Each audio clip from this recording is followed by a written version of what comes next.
Баршаңызға сәлем достар, менің каналыма қош келдіңіз. Мен сіздерге бүгін лимон судың пайдасы туралы айтатын боламын. Видеоның соңына дейін қарап, лайк басуды ұмытпаңыз. Лимон қосылған судың ағзамызға пайдалы екені бұған дейін де айтылған. Оны дайындау жолы өте қарапайым. Сонымен лимон қосылған судың бірқатар пайдасы оқырман назарына ұсынамын. Иммундық жүйеңізді қатайтады. Лимон С дәрумені мен калийге өте бай. Ол жүйке жүйесі мен мидың қызметін жақсартып, қан қысымын қалыпқа келтіреді.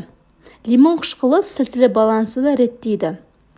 Артық салмақпен күресуге көмектеседі, өйткені оның құрамында қандағы қант мөлшерінің дұрыстайтын пектин бар. Ол қарныңыздың ашқанını көпке дейін білдіртпейді. Сондықтан сілтілі диетаны ұстайтын адамдар басқаларға қарағанда әлдеқайда тез арықтайды.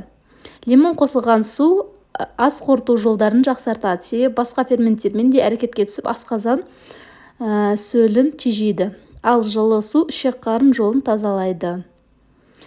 Тырнағыңыздың әдемі болғанын қаласаңыз, лимон салынған суға батырыңыз.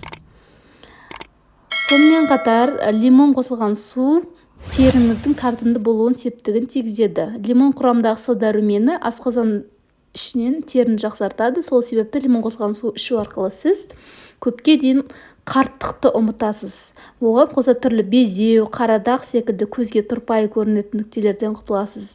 Лимон қосылған су отқа күйіп қалып, денеңізге тыртық түссе де кетіруге көмектеседі. Ең мықты антиоксидант болып табылады. Оны суға қосып ішсеңіз, зат алмасу процесін жақсартып, ағзаңыздағы бос радикалдардан қорғайсыз, холестерин мөлшерін төмендетіп, иммундық жүйені қатайтады. Лимон қосылған су қаныңызды тазалайды. Сонымен бірге қан тамырлары мен күре тамырлар тазалауға көмектеседі, қан қысымын төмендетеді. Бұл сусын арқылы сіз түрлі аурулардың алдын аласыз. Тіпті қатерлі ісікке де қарсы төтеп бере алады бұл сусын. Ең бастысы, кәсіби мамандардың айтқан тәртібі бойынша ішкен дұрыс.